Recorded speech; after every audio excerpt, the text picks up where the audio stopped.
Seigneur Jésus béni, c'est avec une grande expectative que j'ai attendu ces soirées de service, en ayant confiance que d'une façon ou l'autre, notre Père Céleste nous sourira en nous bénissant. Et chaque fois que j'en ai l'occasion de venir dans ces réunions ici à l'église avec ce groupe,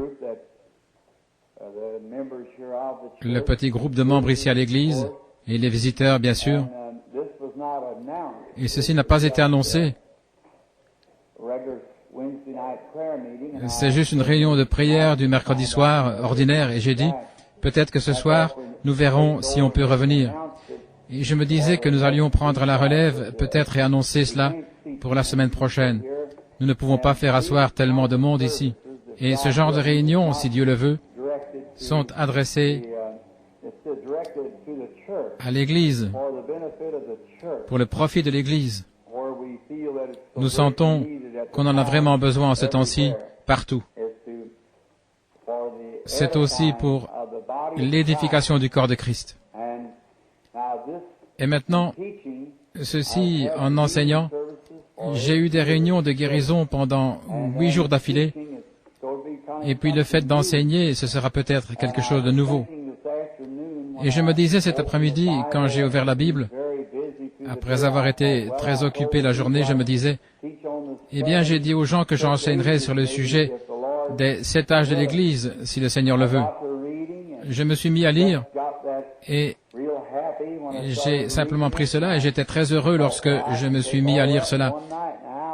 Et je m'étais dit, eh bien, je peux prendre tout cela en une soirée, en 1 heure. Alors je ne savais pas ce que le Saint-Esprit voulait que nous fassions. Nous n'essayons pas de fixer quoi que ce soit, c'est juste si c'est ta volonté, Seigneur. C'est ce qu'il y a de mieux. Et si c'est la volonté du Seigneur, j'aimerais enseigner ce soir sur les âges de l'Église et demain soir sur la marque de la bête et le soir suivant sur le sceau de Dieu. Et puis samedi, mon frère le concierge me disait il n'y a pas longtemps, il disait si on tenait ça le samedi et le dimanche matin comme d'habitude, quand les étrangers sont parmi nous, eh bien l'Église serait très sale et tout. Ils ont donc suggéré qu'on ait le mercredi, le jeudi et le vendredi, le dimanche matin et dimanche soir. Et j'ai dit, eh bien, ça serait parfaitement en ordre, en ce qui me concerne. C'est donc nous allons essayer, le Seigneur voulant, d'avoir cela le mercredi, jeudi, vendredi, dimanche matin et dimanche soir. Et peut-être dimanche soir, nous pourrons avoir un service de baptême, comme les gens ont déjà demandé à être baptisés.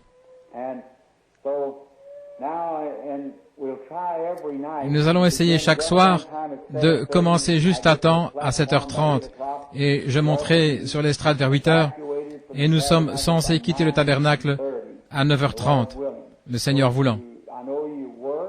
Je sais que vous travaillez et vous avez des engagements respectés. Et maintenant, ces petits messages tirés du livre de l'Apocalypse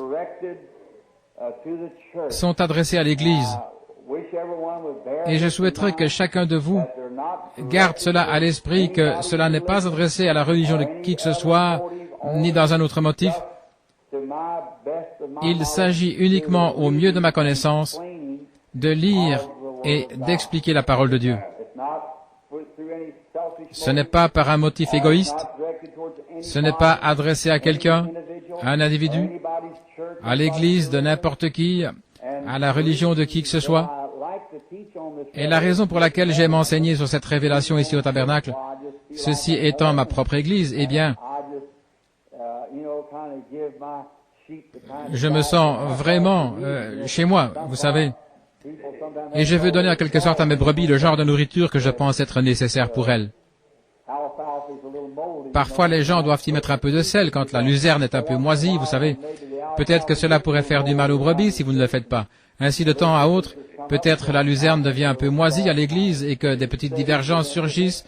Je pense un peu de sel, en quelque sorte, c'est une saveur. Ne le pensez-vous pas? C'est pour les empêcher de tomber malades. Ainsi, nous prions que Dieu nous bénira dans ses efforts. Et combien sentent, en tant qu'hommes et femmes tels que nous sommes, j'aimerais que nous examinions demain le sujet « Qu'est-ce que la marque de la bête ?» Il y a beaucoup de choses à ce sujet dans la Bible. Qui l'a et qui l'aura? Et puis ce qui va arriver, il y aura un temps où cela sera. Je ne sais pas, il se peut que ce soit maintenant. Nous allons voir et examiner cela. Il n'y aura que 2 classes de gens sur la terre. Et l'une va avoir la marque par le diable, et l'autre aura la marque de Dieu. Et je pense que comme nous nous approchons de ce temps, nous ferions mieux de nous mettre à examiner pour voir ce qu'est cette chose. En effet, ça ne va pas venir comme quelque chose d'énorme. La Bible dit que cela s'infiltrera si facilement au point de séduire les élus si c'était possible. Nous essaierons donc, Dieu voulant, d'examiner cela demain soir. Maintenant, c'est juste au mieux. Maintenant, apportez votre Bible, votre crayon et du papier, et nous aimerions que vous notiez les Écritures.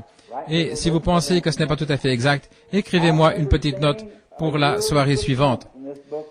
Je me rappelle être resté 1 an et 6 mois sur le livre de l'Apocalypse au tabernacle ici. Ce que j'aime dans l'enseignement, j'aime vraiment l'enseignement. Oh là là,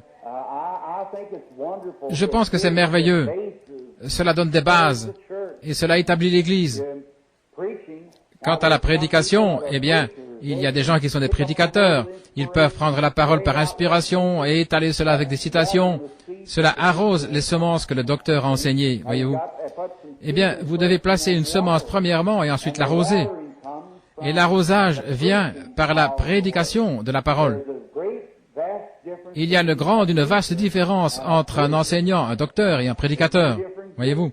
Ce sont 2 différents dons de l'esprit, tout à fait. 2 dons différents de l'esprit.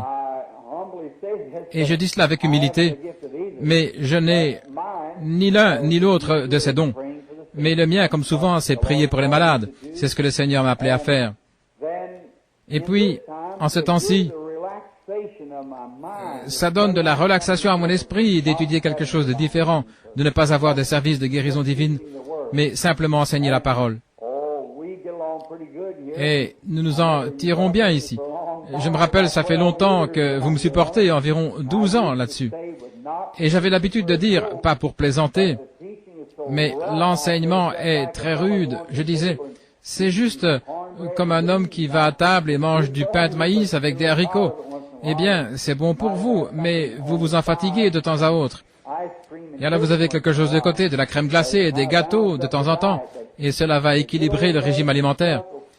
Mais la nourriture à l'ancienne mode va bien vous nourrir, et au moins cela vous donnera un bon départ.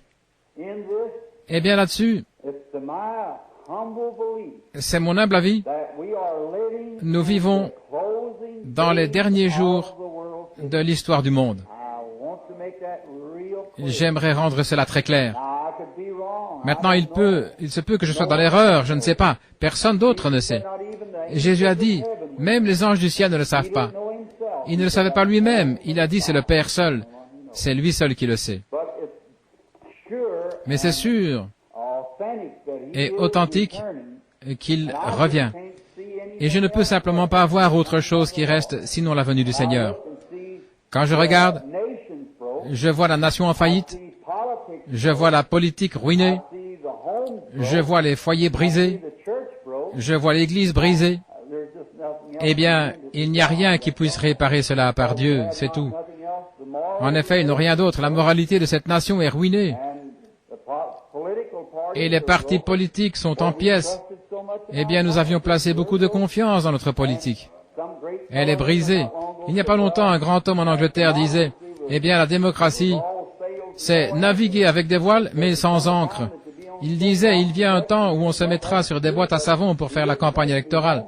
Eh bien, c'est vrai, mais il ne pensait pas à son Parlement bien-aimé, où c'est toute voile dehors, mais aussi sans ancre, et cela s'envolera aussi, et tous les royaumes de ce monde seront mis en pièces.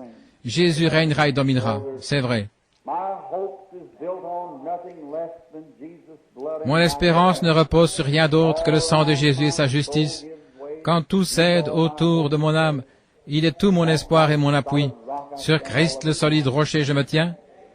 Tous les autres terrains ne sont que du sable mouvant. Combien je souhaiterais commencer maintenant une réunion d'enseignement de 3 mois afin d'aborder le livre de l'Apocalypse et le rattacher avec Daniel, la grande vision. Combien y a-t-il ici qui restent dans ce petit troupeau, qui se souviennent du temps où j'avais un tableau ici? Je sais que frère Head était là et nous en avions beaucoup parmi vous ici lorsque nous avions le vieux tableau. Eh bien, le livre de l'Apocalypse, c'est comment il est représenté et Daniel se rattache à cela. Ésaïe s'y rattache et tout l'Ancien Testament s'y rattache. C'est le livre de la révélation de Jésus-Christ. Le livre de la révélation de Jésus-Christ. Et puis là, il y a 7 églises, 7 fléaux, 7 sceaux, 7 trompettes. Eh bien, une trompette représente la guerre, un sceau, un mystère qui se dévoile. Et un fléau, c'est ce qui suit chaque guerre. Et avec l'aide de Dieu, avec le livre d'histoire, je peux vous prouver que nous vivons au temps de la 7e trompette ou le 7e fléau, et où le 7e sceau doit être ouvert, et la 7e coupe doit être déversée. Quand la 6e a retenti, on va peut-être l'aborder ce soir d'une certaine manière, vendredi soir, quand la Première Guerre mondiale, eh bien, cette 6e trompette a retenti, exactement comme Dieu avait dit qu'elle retentirait. Exactement du point de vue géographique, cela a suivi le sceau avant cela. Et quand le mystère a été révélé là, que le baptême du Saint-Esprit, et les gens alors, comment l'Église n'a pas progressé, et ceux qui avançaient ont refusé d'entrer dans la lumière et sont retournés en arrière. Et le fléau s'est ouvert à ce moment-là et s'est déversé sur la terre. C'était la grippe, influenza, qui a tué des milliers et des milliers de gens. Et ensuite on est arrivé à cet âge-ci, celui où nous sommes. Et on est juste venu entendre ce que le Seigneur a à dire à ce sujet dans sa parole. Maintenant, ce n'est pas quelque chose que j'ai fabriqué. Je lis simplement comme un journal, directement dans la parole de Dieu. Ainsi, c'est sa révélation directe adressée à l'Église, la révélation de Jésus-Christ à l'Église. Maintenant, avant de lui parler, ou avant que nous parlions de ses écrits, inclinons la tête et parlons-lui juste un instant dans un mot de prière. Notre bien-aimé Père Céleste, alors que nous inclinons solennellement la tête vers la poussière d'où nous avons été tirés et où nous retournerons un jour si tu tardes, nous nous inclinons humblement pour te demander d'être près de nous ce soir et de nous bénir. Je peux ouvrir les pages de cette Bible, mais il n'y a personne qui soit capable d'ouvrir le livre ou d'en rompre les sceaux. Et il est écrit ici, « Celui qui en enlèvera une partie, sa part sera retranchée du livre de vie, et celui qui ajoutera, les fléaux de Dieu seront déversés sur lui. » Père, nous nous rendons compte qu'en tant qu'hommes et femmes mortels assis ici ce soir, sachant que nous sommes des gens qui vont dans l'éternité, ô Dieu, puisse le Saint-Esprit venir, l'auteur de cette Bible, et ouvrir pour nous ces pages, et puisse ton humble et inutile serviteur prêcher comme un homme mortel à des hommes mortels, comme si ceci allait être la dernière réunion de ce côté-ci de l'éternité, la dernière soirée où nous puissions nous rassembler. Et puissent tous les laïcs agir comme si c'était leur dernier sermon. Ô Dieu, ôte toutes les folies, rends-nous sincères, sachant que nous devons répondre au jugement de Dieu un jour. Et notre attitude envers lui et envers sa parole maintenant déterminera notre destinée éternelle. Ainsi, Père, avec des cœurs tremblants, nous venons à toi et nous demandons que le Seigneur Jésus, sous la forme du Saint-Esprit, prenne la parole de Dieu ce soir et la porte à chaque cœur, selon que nous avons besoin, car nous le demandons à son nom. Amen.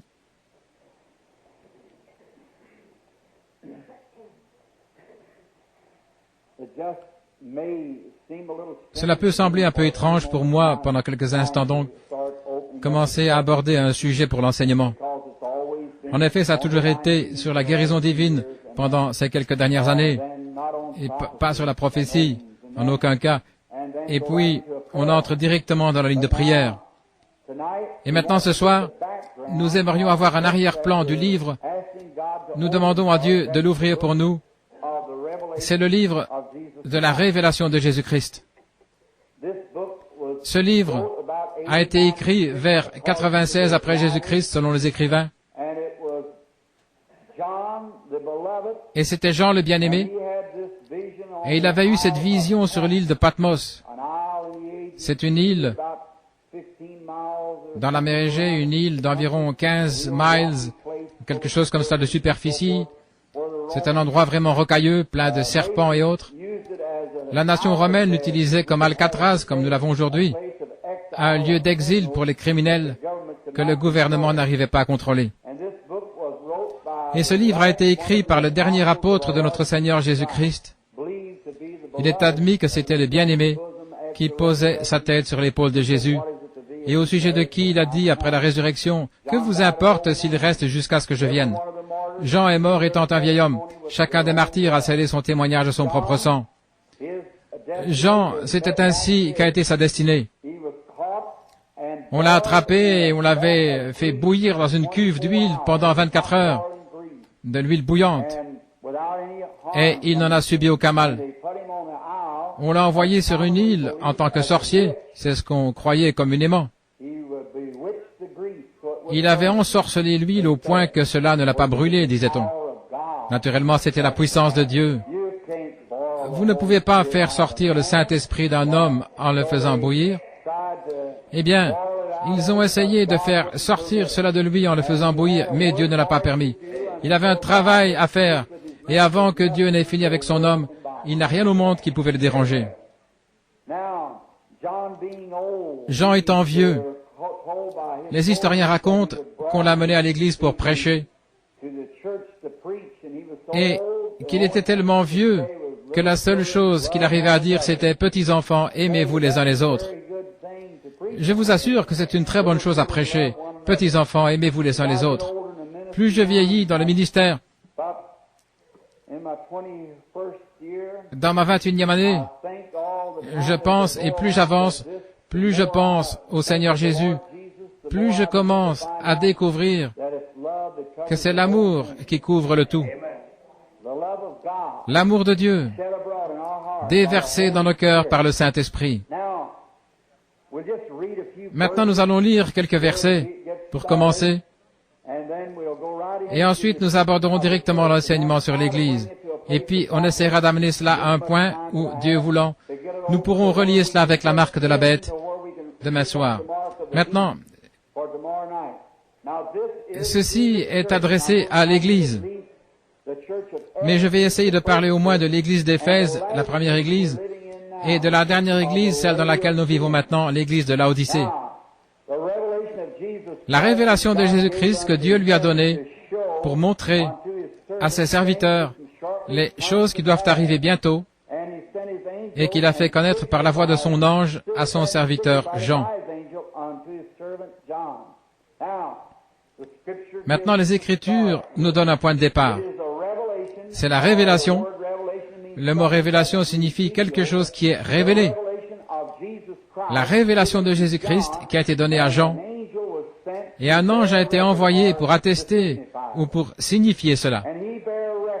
Celui-ci a rendu témoignage de la parole de Dieu et de Jésus-Christ, de tout ce qu'il a vu. Béni celui qui lit. Combien voudrait avoir une bénédiction? Alors, lisez ceci. Celui qui lit, béni celui et ceux qui entendent les paroles de la prophétie et qui gardent les choses qui y sont écrites, car le temps est proche. En d'autres mots, ce n'est pas le temps, que le temps était proche, mais en ce temps-là, le temps est proche lorsque vous voyez cette parole accomplie, la révélation complète. Lorsque Dieu a commencé comme un artiste qui dessine un tableau, il a commencé par jouer ce rôle. Vous pouvez voir cela prendre forme. Et lorsque vous voyez cela au début du livre de l'Apocalypse, vous voyez Jésus-Christ commencer à apparaître dans le tableau. Et à la fin de cela, vous le voyez au complet, assis avec son Église, glorifié. Tous les jours du péché, des troubles et des tentations sont passés, et Christ est assis avec son Église dans les glorieux cieux en haut. Très bien, au verset 4. Jean aux églises. Maintenant, c'est Jean qui parle. D'abord, c'est Dieu qui présente la révélation de Jésus-Christ. Ensuite, c'est Jean. Jean aux églises qui sont en Asie. Que la grâce et la paix vous soient données de la part de celui qui est, qui était et qui vient, et de la part des 7 esprits qui sont devant Dieu. Oh, si seulement nous avions un tableau ici maintenant pour dessiner un peu, voir les 7 esprits qui sont devant Dieu. Maintenant, pour gagner un peu de temps, sachant que je ne devrais pas mal citer quoi que ce soit pour rien au monde, et si vous avez un peu de doute, notez cela, et ensuite posez-moi la question, et je vous donnerai le passage des Écritures en rapport avec cela. Maintenant, les 7 esprits qui sont devant Dieu. Ces 7 esprits étaient représentés comme les 7 esprits qui avaient été envoyés pour les 7 âges de l'Église. Les 7 esprits qui sont devant Dieu. Nous pouvons prendre cela depuis l'Ancien Testament, si seulement nous avions le temps. Et de la part de Jésus-Christ, le témoin fidèle, le premier-né des morts, et le prince des rois de la terre, à celui qui nous aime et qui nous a lavés.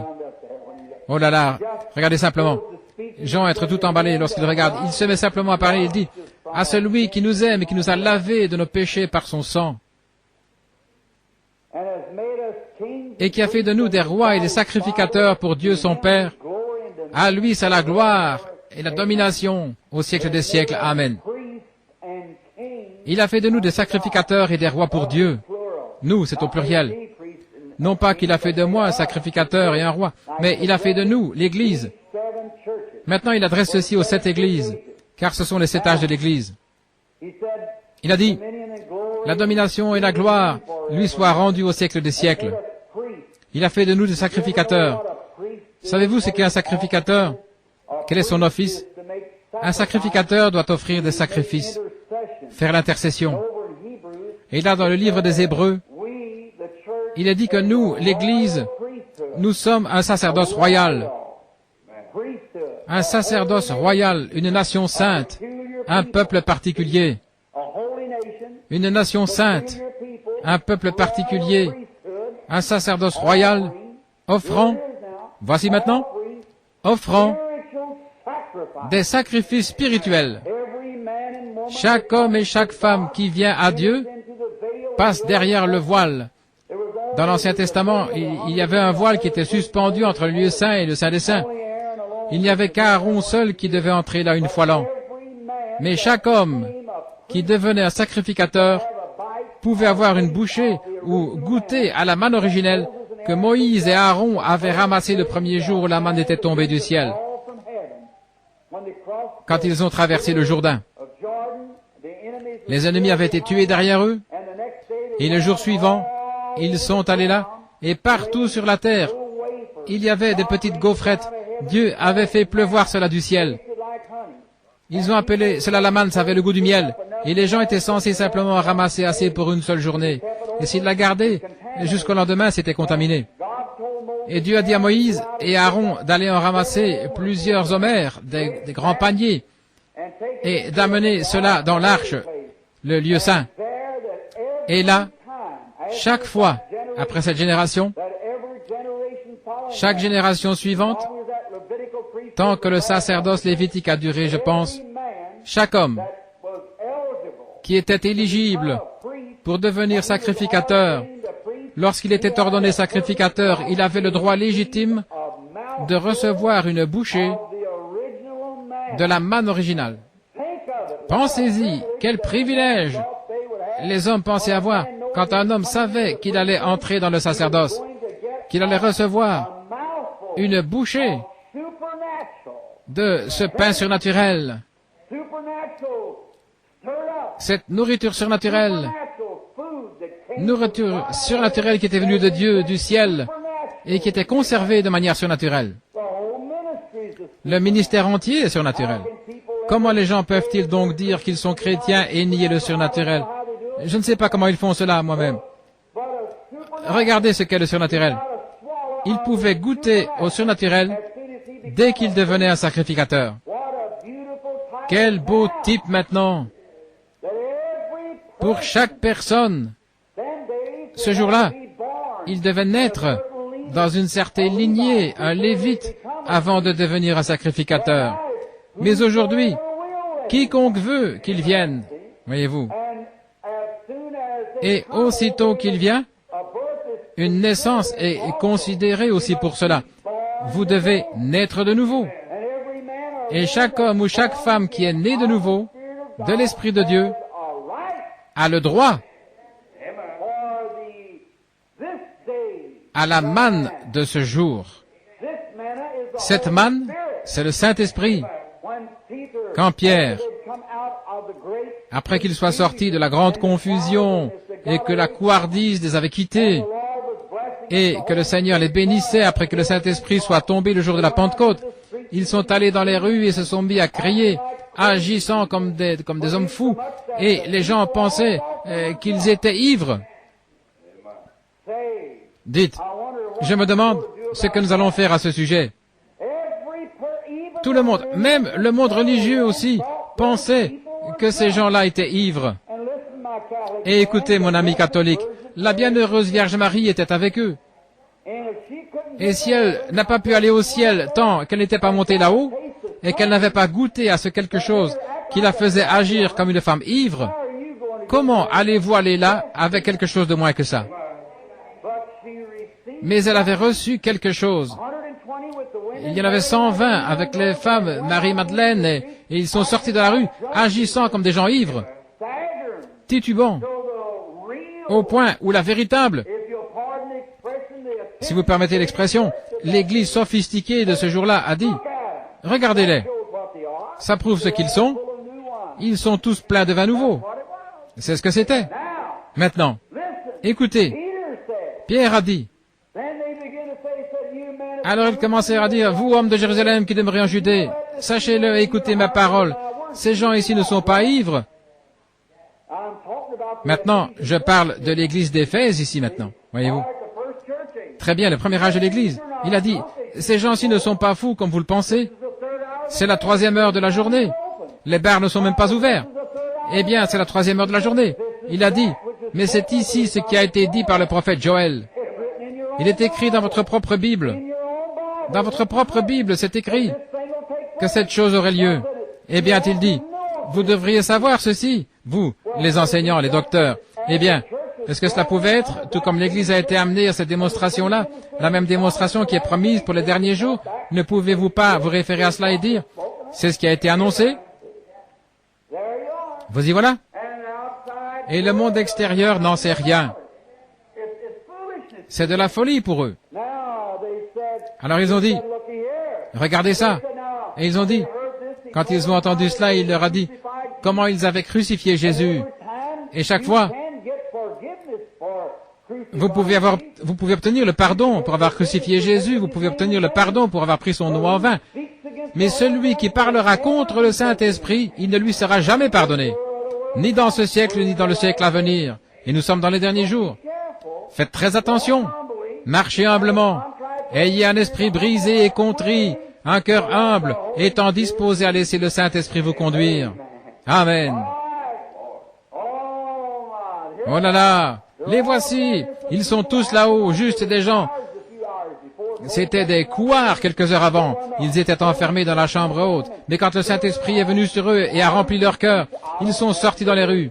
Je m'imagine qu'ils ne faisaient pas des choses qui n'étaient pas correctes. Ils étaient là, en train de se réjouir et louer Dieu. Et de manière telle qu'il y avait une manifestation. Ils n'étaient pas tout simplement là à se quereller les uns les autres. S'ils étaient des méthodistes ou des baptistes, s'ils étaient des pharisiens ou sadducéens, ils étaient là à se réjouir parce qu'ils avaient goûté au ciel dans leur âme. Dieu leur avait donné la manne spirituelle.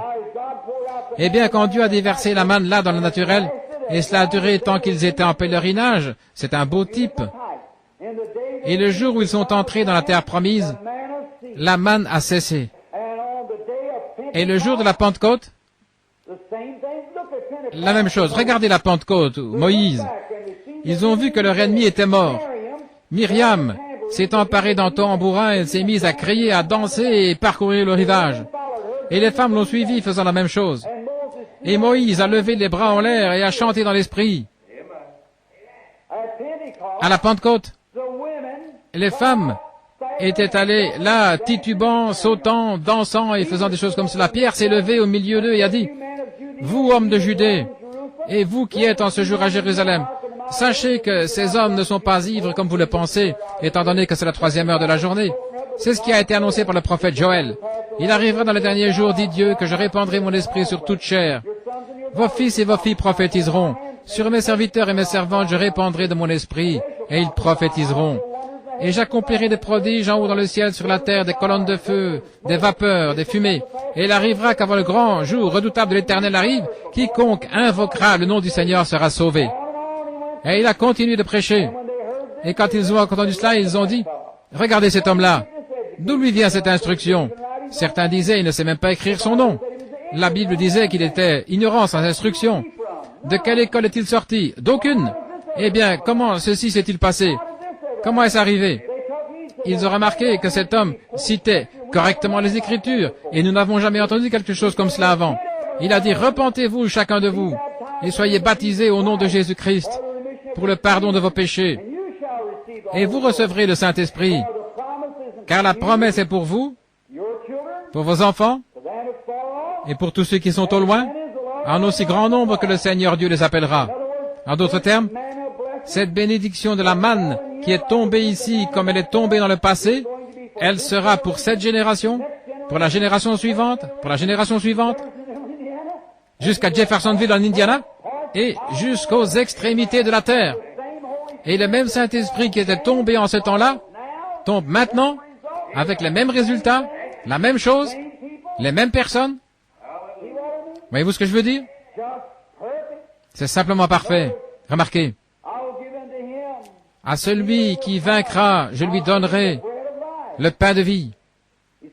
Il a dit cela devant l'une des églises. Et il n'aura plus soif, il n'aura plus faim. Il n'aura plus soif. Si jamais un homme, regardez, que votre veste spirituelle soit bien fermée, si jamais un homme ou une femme reçoit une fois réellement le Saint-Esprit, vous ne pourrez jamais l'ébranler. Il sait où il se tient. Vous pouvez venir avec des isthmes et tout.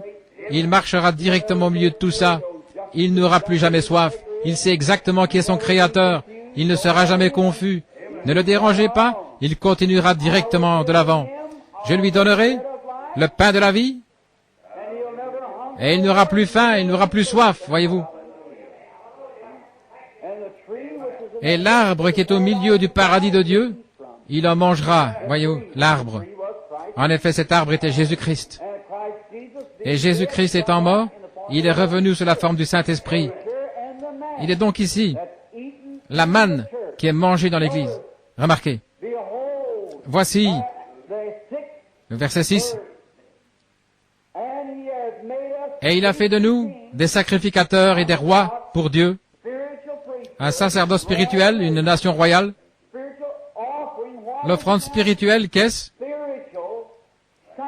Le sacrifice spirituel, je cite les Écritures, c'est le fruit de nos lèvres, rendant gloire à son nom. Eh bien, quel genre est-ce?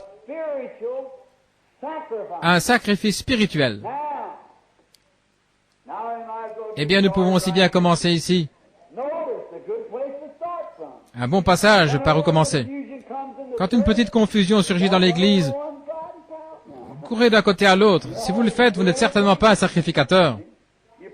Non, vous priez jusqu'au bout. Des sacrifices spirituels, les fruits de nos lèvres, rendant gloire à son nom. Voyez-vous ce que je veux dire? Eh bien, direz-vous, je n'ai vraiment pas envie d'aller à l'église, mais vous êtes un sacrificateur. C'est votre devoir. Vous devez être là. Eh bien, je n'ai vraiment pas envie de prendre part à ce service. Vous êtes un sacrificateur, offrant un sacrifice spirituel. Non pas donner un coup de main à quelqu'un, comme nous dirions aujourd'hui. C'est tout à fait bien. Je n'ai rien contre cela. Non pas conduire quelqu'un à l'église, c'est tout à fait bien. Je n'ai rien contre cela. Mais il s'agit de vous. C'est vous qui offrez un sacrifice spirituel, le fruit de vos lèvres, rendant gloire à son nom. Lorsque vous voyez un temps arriver où tout le monde blasphème et dit ces choses et fait des choses qui ne sont pas correctes, que faites-vous? Vous éloignez? Vous êtes censé vous tenir là avec un sacrifice spirituel en disant « Le sang de Jésus-Christ purifie de tout péché. Il fait de moi une nouvelle créature en Jésus-Christ. » Tu es fou, mon gars. D'après ce que tu dis, c'est bien. Mais pour moi, c'est la puissance de Dieu pour le salut. Je le crois. Et vous dites que vous croyez dans la guérison divine? Eh bien, je ne crois pas. Vous feriez mieux de demander à notre pasteur. Que pensez-vous de ça? C'est vous qui êtes un sacrificateur. C'est vous la personne. Oui, monsieur, je crois cela, car la parole de Dieu le dit. Croyez-vous au baptême du Saint-Esprit? Oui, monsieur. Comment le savez-vous? Je l'ai reçu. Une bénédiction spirituelle. Le Saint-Esprit qui est descendu sur les apôtres, le même Saint-Esprit descend maintenant. Vous direz, c'était que pour les apôtres? Nous allons régler ça dans un instant, voir si ce l'était ou pas. Très bien. Un sacerdoce spirituel offrant des sacrifices spirituels. Et maintenant, verset 8, ou le 7e. Voici, il vient sur les nuées. Maintenant, laissez-moi m'arrêter ici un instant. Les nuées, ça ne veut pas dire qu'il vient sur un grand cumulus. Et maman, que son cœur soit béni, elle est assise ici quelque part. Quand j'étais un petit garçon, elle avait l'habitude de me faire asseoir et elle disait, il viendra sur de très grands nuages et il va ressusciter un jour et Dieu va venir. Et maintenant, les nuages sur lesquels il va venir, si seulement nous avions le temps de prendre tout cela, prendre le véritable arrière-plan de toute la chose, eh bien, la nuée sur laquelle il va venir, ce n'est pas un nuage comme un cumulus, mais c'est une nuée de gloire sur laquelle il va venir, voyez-vous. Eh bien, quand Jésus a été couvert de l'ombre par Dieu sur le mont de la transfiguration, il était couvert par des nuées ainsi que son vêtement. Et quand Élie est apparu là, une nuée est descendue et l'a reçu. Non pas une colonne de feu, je veux dire, pas un cumulus, mais une nuée de gloire. Sa grande et glorieuse présence frappera la terre. Il viendra sur des nuées. Oh, j'aime ça. Les nuées. Il y aura vague après vague de sa gloire sur la terre, et la résurrection des saints aura lieu. Quand ce précieux Saint-Esprit qui a vécu dans leur cœur, et ils sont morts, leurs cadavres gisent là, et les traces de larmes sont sur leurs joues, et des choses comme cela, et ils ont été placés dans un cimetière, et une grande vague de ce même esprit faisant whoosh, vague après vague. Les derniers seront les premiers, et les premiers seront les derniers. Comment cela se fera-t-il? C'est l'ordre de la résurrection. Je ne connaîtrai personne dans la génération avant moi, ni dans la génération après moi. Je connaîtrai les gens de cette génération-ci, et chaque génération passera successivement comme elle s'est éteinte. Les derniers seront les premiers. Assurément, il sera ainsi. Voyez-vous, je reconnaîtrai les miens. La personne suivante, mon papa reconnaîtra les siens. Son grand-père reconnaîtra les siens. Et ainsi, vague après vague après vague. Et les saints se lèveront de partout. Ne sera-ce pas merveilleux? Cela fait que les vieux se sentent jeunes à nouveau. Oui. Remarquez attentivement. Très bien. Il viendra sur les nuées.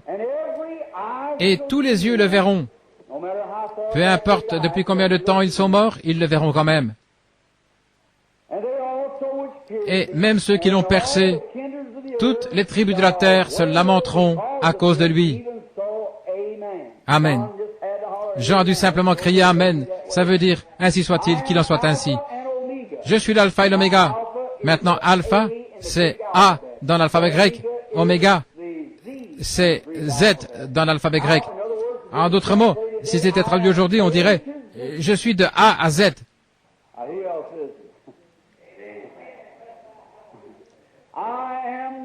Je suis le premier, je suis le dernier. Je suis de A à Z. Je souhaiterais avoir le temps de parler de la divinité de Christ maintenant même, ce qui serait très approprié pour ce temps-ci, la divinité. Donc au jour où beaucoup de gens cherchaient à faire de lui juste un enseignant, juste un philosophe, ou simplement un prophète, il était Dieu. Soit il était Dieu, ou il était le plus grand séducteur que le monde ait connu. Et s'il était un prophète, son sang était celui d'un homme. S'il était un docteur, un enseignant, son sang était celui d'un homme. Il était Dieu et son sang était divin. Le Dieu Tout-Puissant avait couvert de son ombre la Vierge Marie et il avait créé la cellule de sang dans le sein de Marie. Et c'est cela qui a engendré le Fils Jésus-Christ. Et Dieu a condescendu, il habitait dans ce corps-là. Dieu Emmanuel fait chair parmi nous. Il ôte les péchés. Quand Dieu a créé son premier homme, il l'a créé à son image. Il était un homme spirituel dans Genèse 1, 26. Ensuite, il n'y avait pas d'homme pour cultiver la terre. Après avoir créé l'homme, masculin et féminin, nous allons parler de ceci, sur ces 7 étoiles. Mais il l'a fait à la fois homme et femme, là au commencement, c'est vrai, à sa propre image, et Dieu est esprit. Et ensuite, dans Genèse 2, il n'y avait pas d'homme pour cultiver la terre, alors Dieu l'a mis dans la chair. Il l'a fait homme, non pas à son image, mais à partir de la poussière de la terre. C'est vrai, il lui a donné une main comme celle d'un singe, un pied comme celui de l'ours, ou n'importe quoi d'autre, je ne sais pas, mais il lui a donné 5 sens pour entrer en contact avec sa demeure terrestre. Et après, cet homme-là avait péché, et Dieu est descendu, et il a été fait homme pour ôter le péché des hommes. Amen. Par la rédemption, je suis l'alpha et l'oméga. Je l'ai regardé ici, dans Apocalypse chapitre 4, quand Jean s'est retourné pour voir cette voix qui lui parlait. Il était assis sur un trône avec un arc-en-ciel au-dessus de la tête. Et l'arc-en-ciel avec 7 couleurs parfaites. Et ces 7 couleurs parfaites représentaient les 7 âges de l'Église. C'est vrai, à nouveau. Et qu'était-ce? Voici la chose. Frère, ceci est frais. C'est nouveau. Regardez, 7 couleurs parfaites. Et un arc-en-ciel représente une alliance. Dieu a donné à Noé l'arc-en-ciel premièrement comme une alliance. Et ces éléments sont toujours sur la terre, comme la promesse de Dieu devant lui. Quand il pleut, il voit l'arc-en-ciel. Il a dit, je ne détruirai plus par l'eau. Et puis, il a vu Jésus. Il avait cette couleur de l'arc-en-ciel au-dessus de lui. Il était là. C'était l'alliance de Dieu. Et il se tenait au milieu des 7 chandeliers d'or. Et il avait l'aspect de la pierre de jaspe et de sardoine. Jaspe, c'était Ruben. Et la pierre de sardoine, c'était Benjamin. C'était le premier et le dernier des patriarches. C'était l'alpha et l'oméga. Le commencement et le dernier. Les 7 couleurs de l'arc-en-ciel. Les 7 âges. L'alliance avec lui, dans les 7 chandeliers d'or, avec les 7 étoiles. Oh, quel tableau! Nous arriverons à cela d'ici peu. Seigneur voulant. L'alpha et l'oméga, le commencement et la fin. Dit le Seigneur, qui est, qui était, et qui doit venir. Le Tout-Puissant. Qui est-il? De qui est cette révélation? Jésus-Christ. Et ici, il n'est pas un prophète. Regardez. Il est le Tout-Puissant. Dieu manifesté, l'alpha, l'oméga. Je suis de A à Z. Celui qui était, qui est, qui viendra, je suis le Tout-Puissant. C'est très clair, n'est-ce pas? Il n'y a aucune controverse. Le Seigneur qui était, qui est et qui viendra, le Tout-Puissant. Maintenant, c'est Jean qui parle, écoutez. Moi, Jean, qui suis aussi votre frère, par compassion dans la tribulation, dans le royaume, et par la persévérance de Jésus-Christ, j'étais sur l'île appelée Patmos à cause de la parole de Dieu. Dites-moi donc, pouvez-vous imaginer un homme qui a été placé dans un lieu comme cela à cause de la parole de Dieu? Oui, à cause de la parole de Dieu et du témoignage de Jésus-Christ. Il était exilé là pour avoir prêché la parole de Dieu à un peuple religieux. C'est ce que la parole dit, n'est-ce pas? Il était là à cause de la prédication, il était exilé, excommunié de l'Église, de la société, du monde entier. Amen. Mais il n'était pas excommunié par celui qui l'aimait et qui l'avait lavé dans son propre sang. Il était dans sa présence, sur cette île appelée Patmos, à cause de la parole de Dieu. Je me demande combien de prédicateurs aujourd'hui feraient cela. Si on nous fait un petit quelque chose qui dérange, nous sommes tellement bouleversés. Et voici cet homme qu'on avait fait bouillir dans l'huile pendant 24 heures, et on l'a jeté sur l'île de Patmos, et le Seigneur était toujours avec lui. Et j'aime vraiment ce vieux cantique. Si Jésus va avec moi, j'irai n'importe où. Nous le chantons, mais je me demande si nous le pensons vraiment. À mon humble avis, cela ne traînera pas qu'il vous soit accordé une possibilité de le prouver. Vous feriez mieux d'être vraiment sûr. Vérifiez, faites l'inventaire, voyez si tout est en ordre. Eh bien, juste pour arriver à commencer ici maintenant, Jean répond et il a dit qu'il était sur l'île de Patmos à cause de la parole de Dieu et du témoignage. J'étais dans l'esprit. J'aime ça. J'étais dans l'esprit au jour du Seigneur. En parlant d'un autre jour, là, pour mes amis adventistes, en effet, nous sommes sûrs d'aborder cela dans peu de temps. Dans l'esprit au jour du Seigneur. Il est entré dans l'esprit. Et j'ai entendu derrière moi une voix forte, comme celle d'une trompette. Ne laissons pas ces symboles. Nous allons fonder là maintenant afin que nous puissions savoir ce dont nous parlons quand nous arriverons là. Voyons ce dont nous parlons. Qui est-ce? Qui est cet homme? Qu'est-ce que la révélation de Jésus-Christ? Qui est-il après tout? Comment cela est-il venu? Qu'est-ce que ça signifie pour moi? Voyez ce que cela signifie pour vous. Regardez. J'étais dans l'esprit.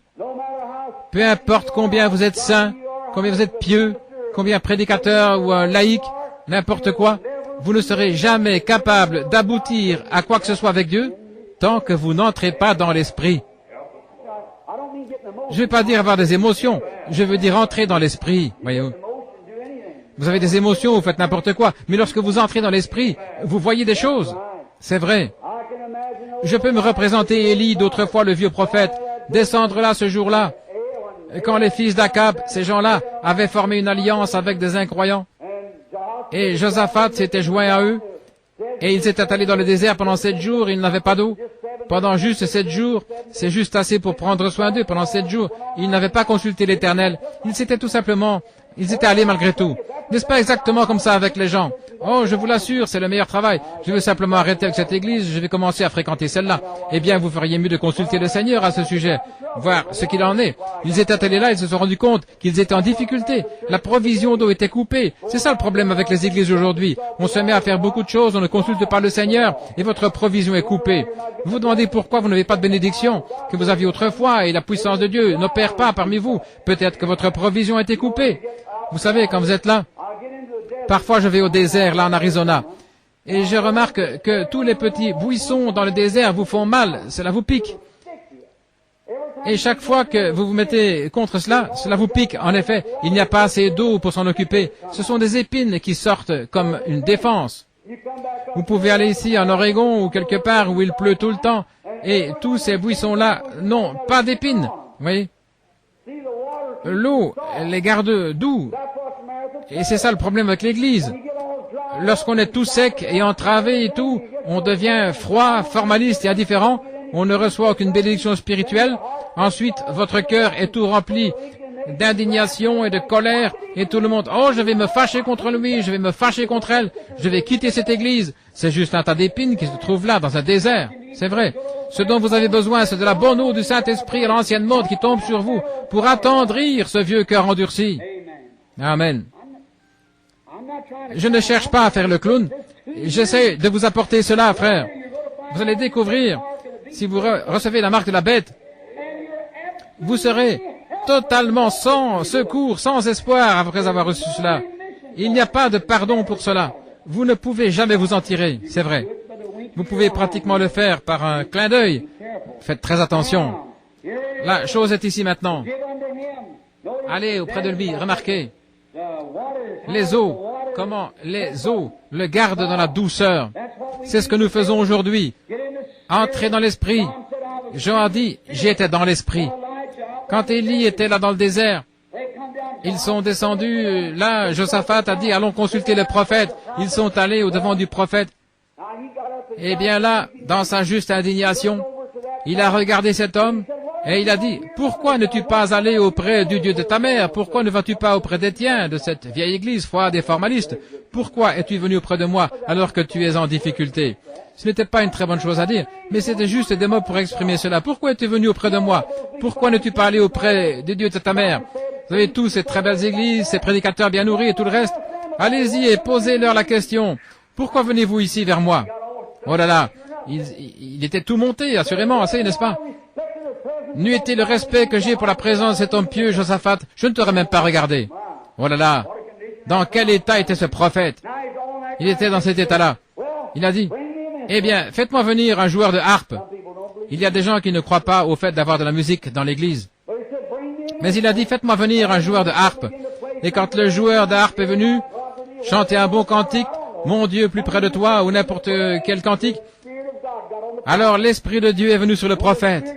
Et quand l'Esprit est venu sur lui, il est entré dans une vision, il a commencé à voir des choses. Vous devez avoir l'Esprit de Dieu. Vous direz, je n'arrive pas à comprendre comment les gens disent Amen. Entrez une fois dans l'Esprit.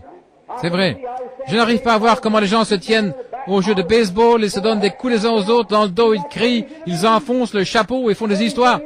Ça semble comme de la folie. Eh bien, diriez-vous, vous n'êtes pas un mordu du baseball. Et qu'en est-il de vous en tant que chrétien? Très bien. Vous devez entrer dans l'esprit de la chose. C'est ainsi qu'il en est lorsqu'on allait dans la danse. Je ne crois pas que vous devriez y aller aujourd'hui, assurément pas. Mais si vous aviez l'habitude d'y aller, on devait jouer de la musique hip-hop avec l'orchestre et on battait le tambour, on faisait toutes sortes de choses là. Et les femmes accouraient à moitié nues et tout le reste et elles dansaient là et les gens entraient dans l'esprit de la danse. Eh bien, c'est juste entrer dans l'esprit de la chose. Et ça, c'est l'esprit du diable. Je suis content que vous ayez dit Amen, parce que c'est la vérité.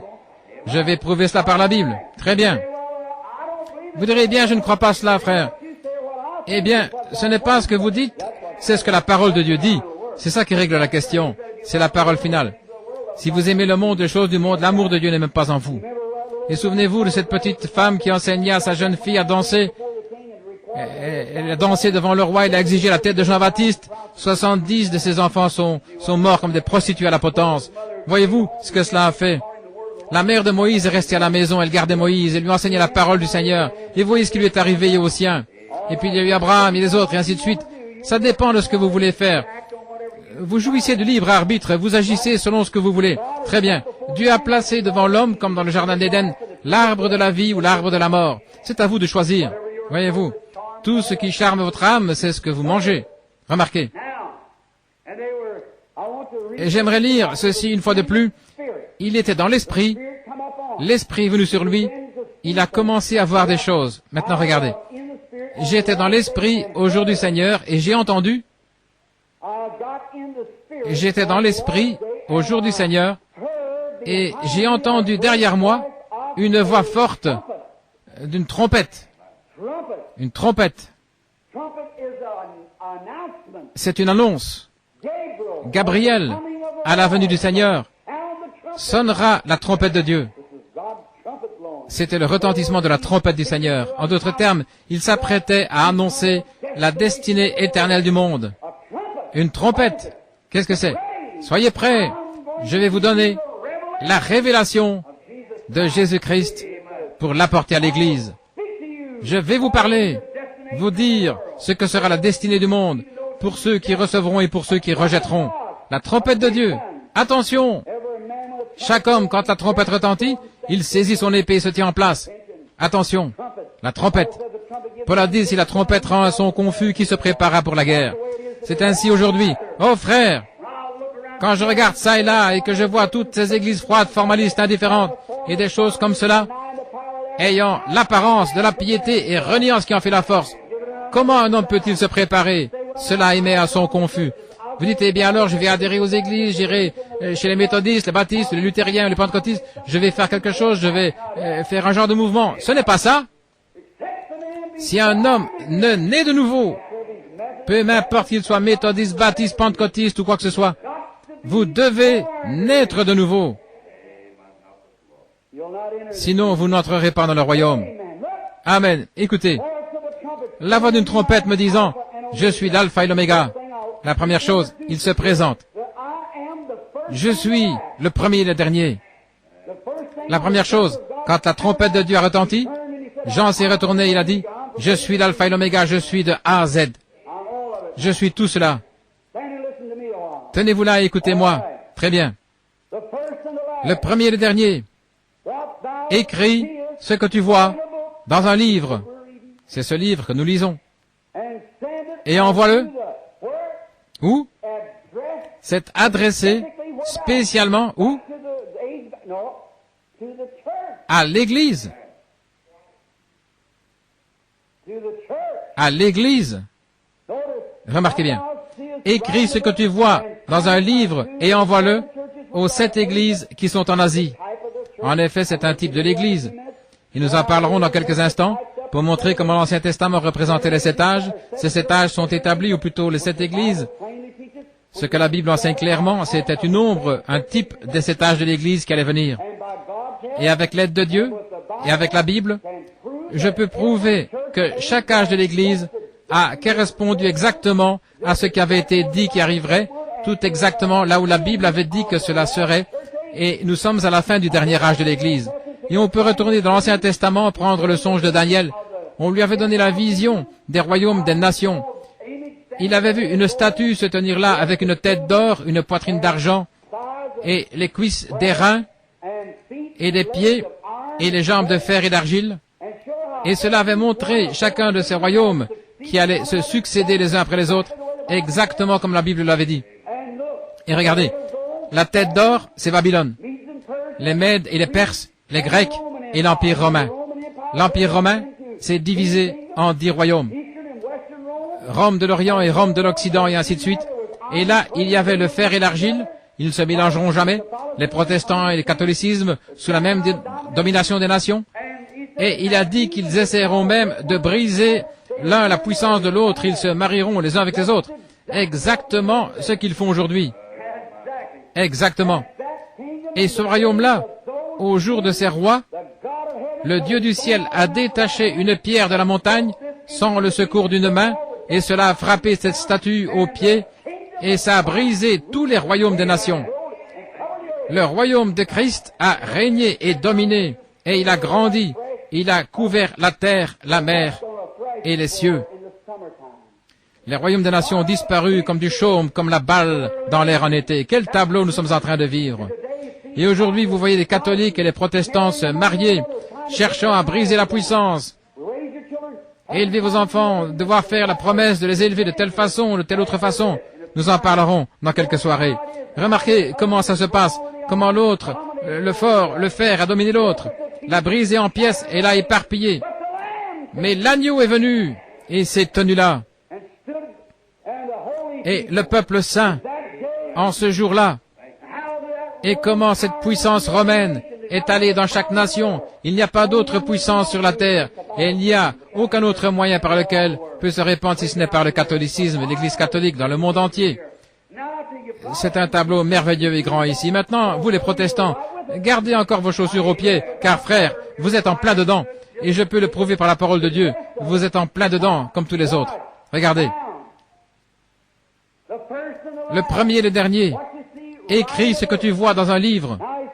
Et il lui a dit, écris ce que tu vois dans un livre et envoie-le aux églises qui sont en Asie, à Éphèse, à Sardes, Bergame et ainsi de suite, et à Philadelphie et Laodicée. Maintenant, nous allons nous arrêter dans un instant. Juste voir combien de temps j'ai, parce que j'aimerais prendre cette dernière note clé ici, sur Éphèse, et rattacher cela à Laodicée, et voir si nous ne pouvons pas comparer cela à la même église. Voir si nous ne vivons pas en ce jour-ci. Oh, Église du Dieu vivant, lève-toi et brille. Regardez. Vous ne vous rendez pas compte. J'aimerais pouvoir vous donner un choc d'une certaine façon. Je souhaiterais que le Saint-Esprit entre dans sa glorieuse puissance et vous amène au point où vous pourrez saisir cette Bible et dire, laissez-moi regarder ici. Quand vous verrez les nations qui se disloquent, Israël se réveille, les signes que la Bible a annoncés, les jours des nations sont comptés, encombrés d'horreur. Revenez, ô vous dispersés vers les vôtres. C'est vrai. Le jour de la rédemption approche. Les cœurs des hommes défaillent de peur. Soyez remplis de l'Esprit de Dieu, avec vos lampes nettoyées et bien claires. Levez les yeux, votre rédemption approche. Oh, quel jour! Écris cela et envoie-le aux églises. Eh bien, c'est juste comme Israël, venant dans sa beauté, là, au commencement avec Abraham. Et il passe par les patriarches. Et à l'époque d'Akab, il connaît les âges sombres, l'âge le plus sombre que l'Église ait connu. Ils sortent de là. Et en ce temps-là, Akab avait épousé Jézabel, et celle-ci avait introduit l'idolâtrie dans l'Église orthodoxe. La même chose Le protestantisme avait épousé le romanisme pendant 1500 ans d'âge des ténèbres.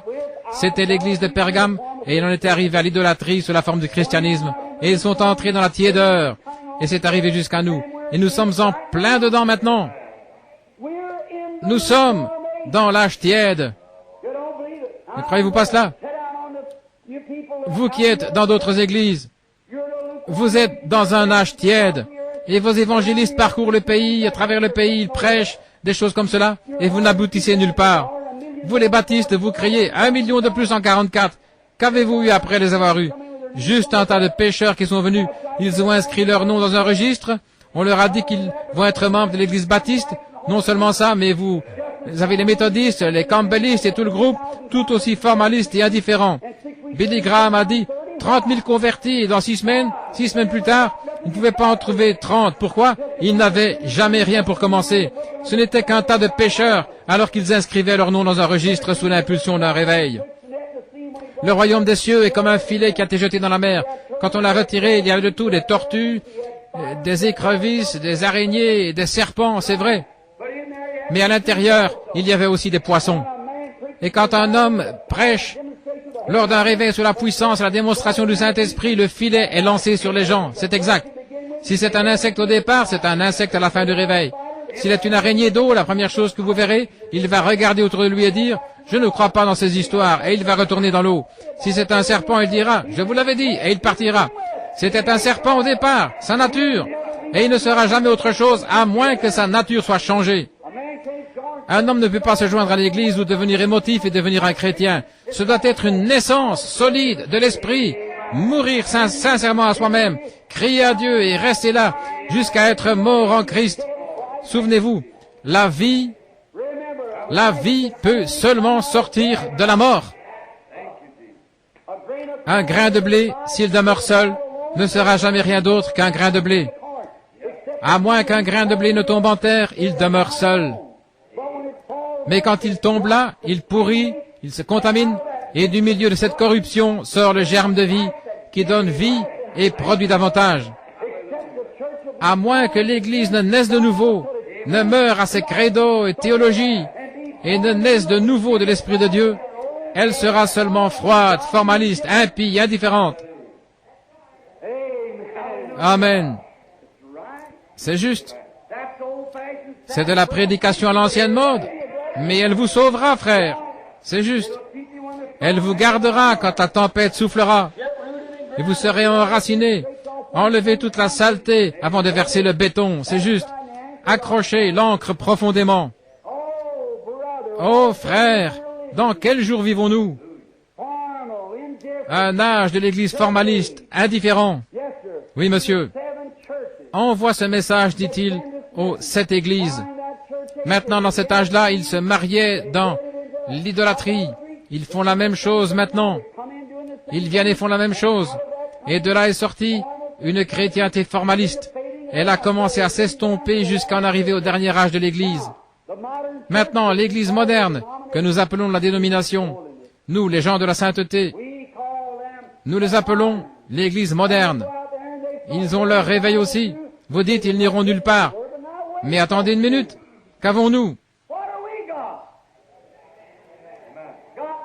Nous n'avons rien. Rien de plus qu'eux. C'est juste. Aussi longtemps que nous faisons des histoires et des problèmes les uns avec les autres, nous continuons de marcher comme des hommes. À moins que l'homme n'aille à l'autel et ne se mette en ordre avec Dieu, à moins de regarder au-delà de ces petites choses et avancer comme un chrétien le devrait, le chaudron ne peut pas dire à la marmite qu'elle est noire. Ne nous emportons pas contre eux. Balayons d'abord devant notre porte. Excusez-nous, vous les étrangers, je dois donner à l'Église une petite fessée de l'Évangile maintenant. Remarquez, c'est exactement ce dont vous avez besoin. Oh, direz-vous, nous avons reçu cela. Et vous vous levez, et vous tapez le piano aussi vite que possible avec un tas de tambours, et vous courez ça et là dans la salle, et vous sortez pour vous disputer avec votre voisin. Avez-vous eu quelque chose? Oui, certainement pas. Tout ce que vous avez, c'est d'être tiède. Tant que la musique joue, vous courez. Dès que la musique cesse, vous arrêtez. Frères, ne traitez pas les autres de tous les noms. Regardons d'abord devant notre porte. Amen. Je vous assure, nous avons besoin d'un réveil à l'ancienne mode, comme nous avions dans les campagnes lorsqu'on restait face contre terre toute la nuit, non pas pour faire des histoires, mais dans une véritable tristesse selon Dieu, et non pas venir à l'hôtel et y rester, mais pour aller mettre les choses en ordre avec les voisins, avec qui on a quelque chose qui ne va pas. Et corriger la chose. Vous savez que c'est vrai, ça écorche, mais frère, ça vous aidera, c'est vrai. Vous devez savoir cela, mon ami. Oui, monsieur. Tiède, c'est une condition horrible pour l'Église. Vous n'y prenez pas garde, le Branham Tabernacle est tombé dans le même travers. Écoutez, vous savez ces choses, ça vous a été enseigné année après année, année après année sur cette estrade. On vous a averti que toutes ces choses allaient venir. Quand a dit la Bible, il y aura un temps où les gens viendraient de l'Est et de l'Ouest, du Nord et du Sud, cherchant à trouver la pure parole de Dieu et ne la trouveraient pas. Vous feriez mieux d'être ancré au point de connaître votre position. Mais lorsqu'un homme est né de nouveau, non par des émotions, non par de l'enthousiasme, non pas en écrivant son nom dans un registre ou en adhérant à l'église de la ville, mais quand effectivement il a crié et imploré Dieu avec des larmes aux yeux jusqu'à ce que Dieu ait pardonné ses péchés, purifié son âme d'une vie de péché et qu'il l'ait rempli du Saint-Esprit, avec un tel amour divin, au point de ramener à son voisin les outils qu'il lui avait volés, et qu'il aille remettre les choses en ordre, et qu'il mène une vie pieuse devant les hommes. Nous n'aurons jamais de réveil dans ce pays avant de voir cela. Le jugement commence par la maison de Dieu, par la parole de Dieu. Amen. Ce n'est pas un manuel, mais la Bible. Non pas ce qu'une église enseigne selon sa théologie, mais ce que Dieu dit. Alors on aura un réveil, où les grandes puissances, les prodiges, les signes, les miracles et tout le reste se suivront. Nous sommes tièdes. En effet, nous sommes tièdes dans cet âge. Dieu a dit, je vous vomirai de ma bouche. Cet âge de l'Église sera rejeté. Il y aura un reste qui sera sauvé. Vous feriez mieux de vous observer pour voir si vous êtes parmi ce reste. Nous allons en parler dans une minute, Dieu voulant. Remarquez. Et je me suis retourné pour voir la voix qui me parlait. Et m'étant retourné, regardez, j'ai vu 7 chandeliers d'or, ou des porte-lampes, comme il est dit en grec. C'est la première traduction. En effet, on n'avait pas de chandeliers, on avait des porte-lampes. Maintenant, les 7 chandeliers d'or, c'est comme ça que nous les appelons. Eh bien, dans le lieu saint, là où se trouvaient les peintres oppositions, beaucoup parmi les ministres comprennent cela. Et vous, les gens au tabernacle, ayant été bien enseignés, les 7 chandeliers d'or, on avait des petites lampes au sommet qui brûlaient de l'huile. Dans Zacharie, il a une vision, je pense que c'était ça. Il a vu l'olivier sauvage et l'olivier greffé. Les Juifs et les gentils, là avant la dispensation des gentils, ils avaient des encensoirs d'or. Il y a 2 encensoirs d'or déversés dans ce seul chandelier de l'huile pour toutes les lampes. Et Zacharie n'arrivait pas à comprendre comment ces choses se passaient. L'olivier sauvage et l'olivier greffé. Et l'olivier naturel, évidemment, était brisé et l'olivier sauvage y avait été greffé. Et l'huile de cette lampe, l'huile représente le Saint-Esprit. Il représente le Saint-Esprit, toujours. Nous en parlerons dans la marque qui est sur les gens un vendredi soir. Remarquez, mais cette huile représente le Saint-Esprit. C'est pourquoi nous voyons les malades avec l'huile, parce que cela représente le Saint-Esprit. La Bible dit dans Apocalypse chapitre 6 que le fléau parcourait le pays. 1 mesure de blé, 1 penny et 2 mesures d'orge pour 1 penny. Mais ne faites pas de mal à mon vin et à mon huile. Je souhaiterais pouvoir parcourir l'Apocalypse pendant quelques semaines et en parler. Voir qui sont ce vin et cette huile. Prenez garde à ne pas faire de mal à mon vin et à mon huile. Ne vous en approchez pas. Maintenant, ces chandeliers d'or. Cette huile est déversée dans ces chandeliers. Maintenant, cette huile était ce qui était mis dans la lampe pour brûler. Aaron, c'était son devoir d'allumer ces lampes. Et ces lampes devaient être allumées. Retenez cela maintenant. Regardez. Restez respectueux et écoutez. Ces lampes devaient être allumées par le feu que Dieu avait allumé. Et les fils d'Aaron étaient entrés avec un feu étranger et Dieu les avait frappés à la porte. Un feu étranger. C'est le feu que Dieu avait allumé. Regardez. Les chandeliers éclairaient jusqu'à l'arche. Et ici, il y avait un chandelier. 2, 3, 4. Là-bas. 5, 6, 7. Comme ceci. Maintenant, ces chandeliers, comme il est dit dans quelques minutes, lisons un peu plus loin, peut-être que nous aurons cela. Écoutez ce qu'il a dit maintenant. Très bien. Je crois que j'ai dépassé le verset 12 là. Les 7 chandeliers d'or. au verset 13. Et au milieu des 7 chandeliers d'or, quelqu'un de semblable au Fils de l'homme, revêtu d'une robe qui descendait jusqu'aux pieds et ceint d'une ceinture au niveau des mamelles d'une ceinture d'or. Sa tête était comme, ses cheveux étaient blancs comme la laine, blancs comme la neige, et ses yeux étaient des flammes de feu. Maintenant, arrêtons là juste une minute.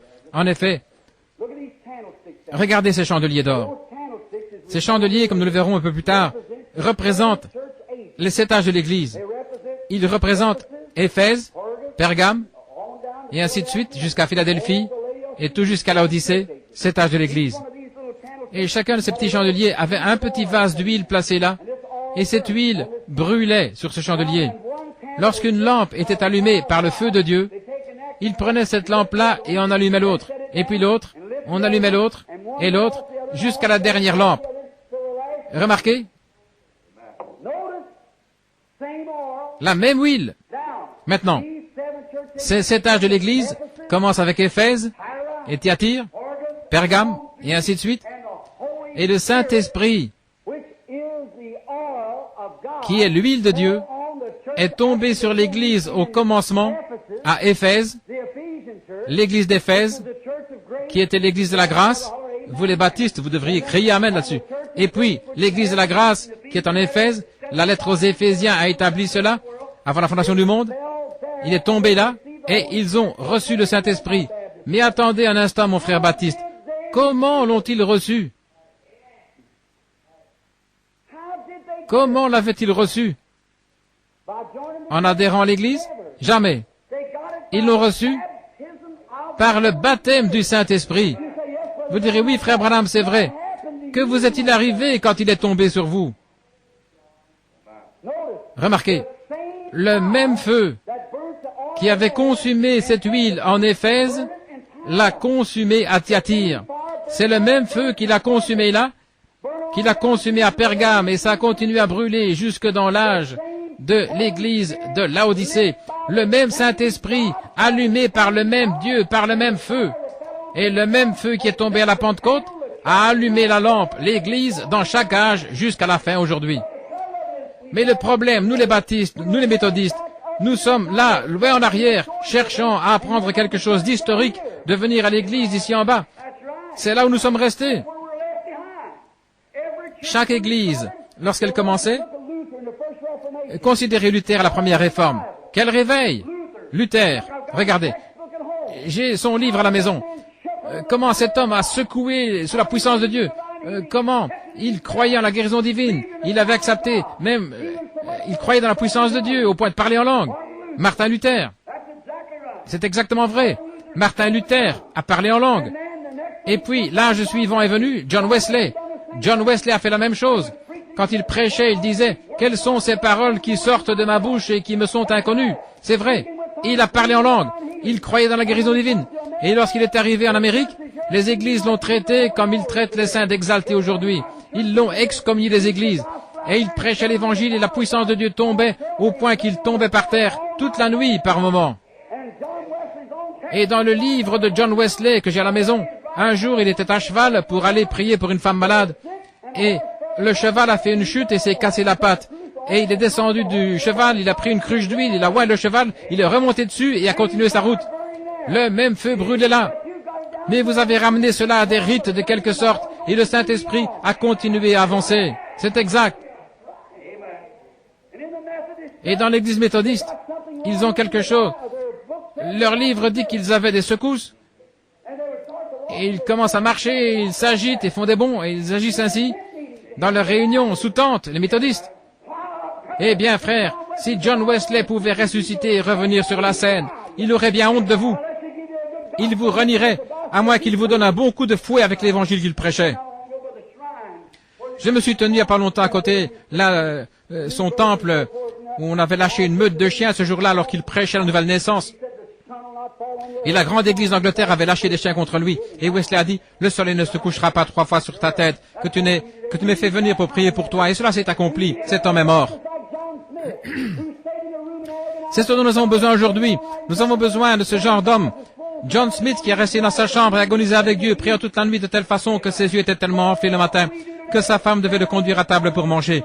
Que faisons-nous aujourd'hui? Nous nous tenons au coin avec une cigarette à la bouche, un diacre de l'église qui descend agir comme cela, qui va au cinéma, il regarde la télévision toute la nuit, il ne va pas à l'église, fumer, boire, des jeux d'argent, des courses de chevaux, et nous appelons cela baptiste. Pourriture. Ce dont nous avons besoin aujourd'hui, c'est de réveiller l'ancienne mode, d'envoyer de Dieu un réveil du Saint-Esprit. Je ne cherche pas à ce que vous soyez excités. Je sais que vous n'êtes pas excités. Mais frères, c'est la vérité. J'essaie de vous montrer cela. C'est la vérité. C'est ce dont nous avons besoin. C'est la Bible. C'est ce que l'Esprit a dit, voyez-vous. Les chandeliers, très bien. Et au milieu de 7 chandeliers, quelqu'un qui ressemblait au Fils de l'homme. Quoi? Quelqu'un comme lui. Qui était-ce? Son épouse? Quelqu'un qui lui ressemblait. Observez. Vêtu d'une robe qui descendait jusqu'aux pieds. La sainteté de Jésus-Christ qui la couvre. Il nous a lavés de nos péchés dans son propre sang. Revêtu autour des saints, pas un homme, une femme, d'une ceinture d'or. L'évangile détenant la puissance et la gloire de Dieu sur le corps de Christ. Oh, quel beau tableau nous avons considéré ici. Regardez, jusqu'aux pieds et avec une ceinture d'or autour de la poitrine. Sa tête et ses cheveux étaient blancs comme la laine, comme la neige. La justice, la sainteté, ce que le blanc représente. Et ses yeux, comme des flammes de feu qui nous percent du regard. N'essayez pas de vous dérober à son regard. Il sait qui vous êtes, où vous êtes et ce que vous avez fait. Certainement. Il voit tout. Oh Dieu, il nous reste encore quelques minutes. Et ses pieds étaient comme de l'airain ardent. L'airain, c'est toujours le jugement, vous le savez. L'autel d'airain, le serpent d'airain, ainsi de suite.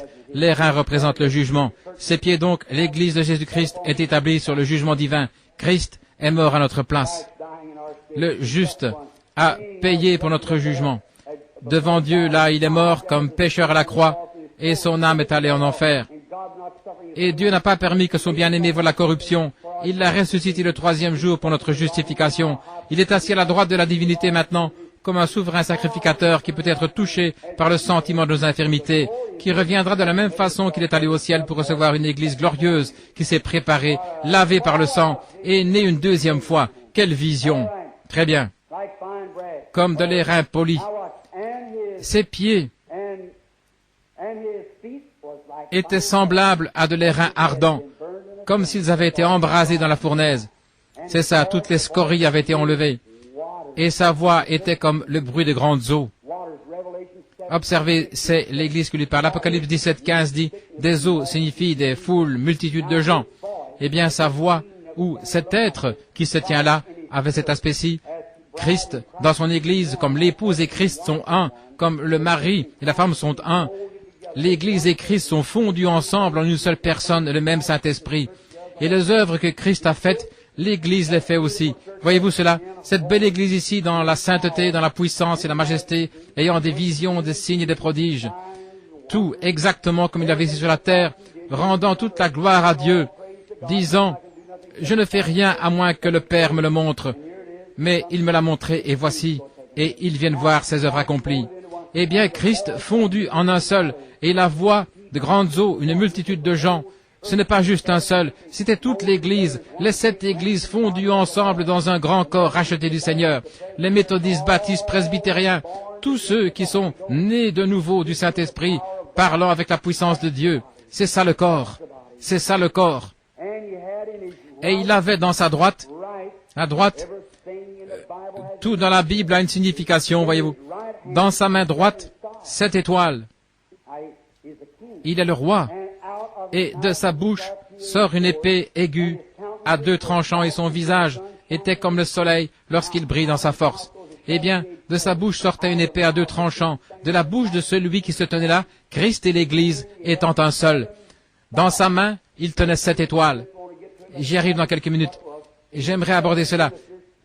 Laissez que la Bible elle-même dire ce que c'était. Il y avait 7 ministres, un ministre pour chaque âge de ces 7 âges de l'Église qui sont sortis, et il les tenait dans sa main droite. Le voici. Il y avait 7 anges, 7 messagers, un à chaque Église. Saisissez-vous cela? Et de sa bouche sort une épée aiguë à 2 tranchants. Quelle est cette épée à 2 tranchants? Hébreux chapitre 4 dit, la parole de Dieu est plus tranchante, plus efficace qu'une épée à deux tranchants. Elle discerne jusqu'à séparer l'os de la moelle et discerne les pensées du cœur. Quand je le vis, je tombai à ses pieds comme mort. Et il posa sur moi sa main droite en disant, ne crains point, je suis le premier et le dernier. Je suis celui qui vit. J'étais mort et voici je suis vivant au siècle des siècles. Je tiens les clés de l'enfer et de la mort. C'est Jésus. Maintenant regardez. Écris donc ce que tu as vu, et ce qui est et ce qui doit arriver, et le mystère des 7 étoiles que tu as vu dans ma main droite, et des 7 chandeliers d'or. Les 7 étoiles sont les 7 anges des 7 églises. Retenez bien cela. 7 anges sont les 7 ministres de 7 églises. Il y avait une église avec un conducteur pour Éphèse. Maintenant, si Dieu le permet, nous continuerons avec cela et ne pas prendre la marque de la bête. Je peux vous montrer chacune d'elles jusqu'au dernier âge ici. L'église de Philadelphie, c'était les méthodistes, et avec John Wesley, vous montrez l'église de Thyatire, aussitôt après Pergame, c'était Martin Luther, et continuez ainsi pour chaque âge, et vous montrez chacun des âges, comment cela est venu, et le message qui était apporté, et qui était établi sur la terre. Et continuez jusqu'au dernier message d'aujourd'hui, là où Dieu a envoyé un ange du ciel, et son serviteur confirmé, il a envoyé un message à chacun. Ceci ne sera pas une église, ce ne sera pas une organisation dans les derniers jours. En effet, Dieu a déjà mis lui-même l'organisation sur l'étagère, et vous en êtes conscient. Et attendez qu'on termine demain soir avec la marque de la bête. Et les 7 chandeliers d'or que tu as vus sont les 7 églises. Et les étoiles, il tient chaque étoile. Maintenant, regardez, pouvez-vous juste vous arrêter une minute?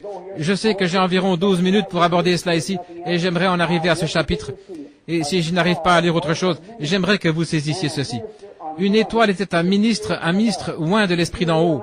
Savez-vous ce que vous représentez une étoile dans le ciel, et que chaque étoile du ciel vous représente? Savez-vous que Dieu avait dit à Abraham que sa postérité serait comme les étoiles du ciel? Premièrement, ils étaient comme le sable de la terre, et ensuite, dans la résurrection, ils étaient des étoiles dans le ciel, innombrables. Savez-vous cela? Savez-vous que Jésus était l'étoile brillante du matin, l'étoile la plus brillante de toutes les étoiles du ciel? Alléluia! Lorsque je pense à cela, mon âme bondit de joie. Le voici, là, à sa ressemblance, dans sa présence. Nous serons assis un jour, lorsque les choses de cette terre auront passé. Mais écoutez, un autre passage des Écritures me vient à l'esprit. Daniel a dit, quand il a dit « Celle », lorsqu'il a vu cet ange descendre avec un arc-en-ciel au-dessus de la tête, posant un pied sur la terre et un pied sur la mer, il a levé la main, juré par celui qui vit au siècle des siècles. Lorsque cette voix en fait retentir, les 7 tonnerres ont fait retentir leur voix, il a dit « Scelle cela jusqu'au dernier jour ». Il a dit « Mais lorsque ces mystères sont accomplis, quand ceci sera révélé à l'Église, il a juré par celui qui vit au siècle des siècles qu'il n'y aurait plus de temps. » Écoutez ce qu'il a dit là. Il a dit « Va ton chemin, Daniel, scelle le livre. » Voyez-vous? Car toi tu te reposeras et tu te relèveras dans les derniers, dans ton lot. Mais plusieurs, ceux qui auront amené beaucoup à la justice, brilleront plus que les étoiles pour toujours. Vous y voilà. Des étoiles, 7 ministres pendant cet âge de l'Église. Cela fait 2000 ans. Depuis les 2 premiers 1000 ans, il y a eu la destruction antédiluvienne. Le deuxième 2000 ans, c'était la première venue de Christ.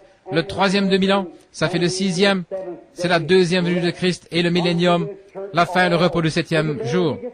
Pouvez-vous me supporter encore quelques minutes? Et je ne voudrais pas vous épuiser, mais je vais lire rapidement maintenant.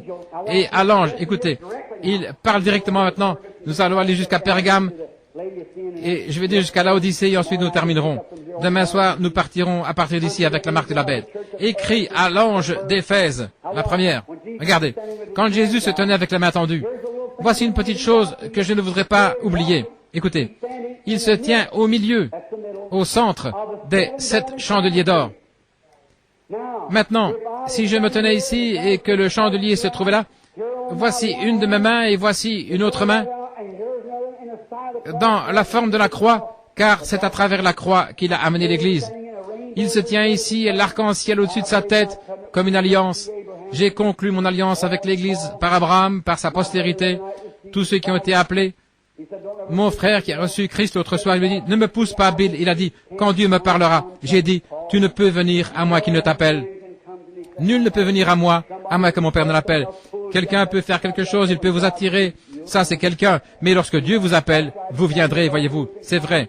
Nul ne peut venir à moins que le Père ne l'attire. Il se tient là, ayant l'aspect de la pierre de jaspe et de sardoine, le premier et le dernier. Benjamin et Ruben, les 12 patriarches. Et comment la Bible, tout s'emboîte parfaitement, tout est parfait. Remarquez comment il se tient là. Observez ce qui se passe.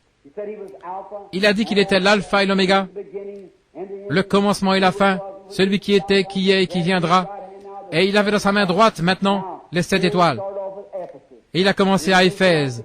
Et il commence à allumer le chandelier. Il l'a allumé là. Ensuite, l'âge suivant, nous voyons l'âge de l'église suivante, cela commence à diminuer.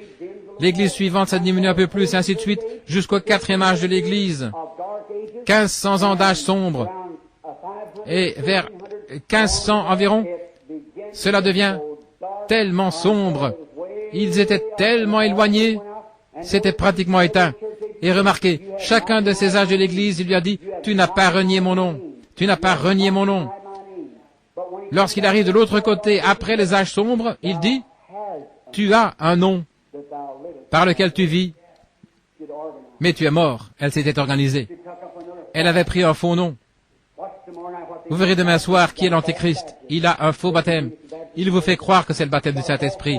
Il a un faux baptême d'eau, certainement, qui n'est même pas scripturaire. Il a toutes ces choses, juste assez d'imitation pour être rusé et séducteur. Observez d'où cela est venu. Directement de là, cela a commencé. C'est venu de cet autre côté-là. Ensuite, il a dit, tu as peu de lumière, Luther. Ensuite est venu Wesley. Comment c'était dans son âge, cela a commencé à s'éclairer. Ensuite, entre cet âge et le dernier âge, il a placé une porte ouverte. Il a placé une porte ouverte pour ceux qui voudraient entrer. Ensuite, il a dit, elle est tombée dans une condition tiède, et il a vomi de sa bouche. Puis il a pris un reste, et la résurrection a eu lieu, et il est parti avec eux. C'est vrai. Et le voici se tenant dans les chandeliers d'or. Maintenant, écrit à l'ange de l'église d'Éphèse. Voici ce que dit celui qui tient les 7 étoiles dans sa main droite, celui qui marche au milieu des 7 chandeliers d'or. Je connais tes œuvres. Rappelez-vous que vous n'êtes pas oubliés. Je connais tes œuvres, ton travail et ta persévérance. Et je sais que tu ne peux pas supporter les méchants. Et vous supportez n'importe quoi de mal et vous appelez ça la religion. Eh bien, nous fréquentons l'église, nous sommes aussi bons que les autres. Ils retournent directement à la maison, restent à la maison le mercredi soir à regarder la télévision. Vraiment les puits de l'enfer. Et on sort au cinéma, dans un drive-in, et il fait trop chaud pour aller au cinéma, et même à l'église. Et même les prédicateurs ferment l'église en plein été. Vous direz, il fait trop chaud pour aller à l'église. Il ne fait pas trop mauvais pour aller en enfer, frère. Vous irez l'un de ces jours, là où il fait plus chaud que ça. Vous feriez mieux d'écouter. Comment le pouvez-vous, frère? Vous ne pouvez pas amener une colombe à manger le cadavre d'un cheval si vous le vouliez. Elle ne le pourra pas. Sa nature est différente. Une colombe n'a pas de bile, elle ne peut pas digérer ça. Et un homme qui est né de nouveau de l'Esprit de Dieu ne peut pas manger ces choses. Il ne peut pas tolérer cela. C'est en dehors de son esprit. Il ne peut pas faire cela. Il ne le peut pas. Et vous savez, qui se ressemble s'assemble. Et aujourd'hui, le monde et l'Église sont tellement identiques. Ils parlent de la même façon, boivent de la même façon, fument de la même manière, maudissent de la même façon. Ils s'habillent de la même manière, agissent de la même manière. Vous ne pouvez pas les distinguer. Et cependant, vous êtes censés être scellés par le Saint-Esprit. C'est fort, frère, mais je vous assure que cela vous donnera la vie. Il y avait un homme autrefois qui était allé voir un tas de prédicateurs, là où il y avait un séminaire qu'on appelait l'école des prophètes.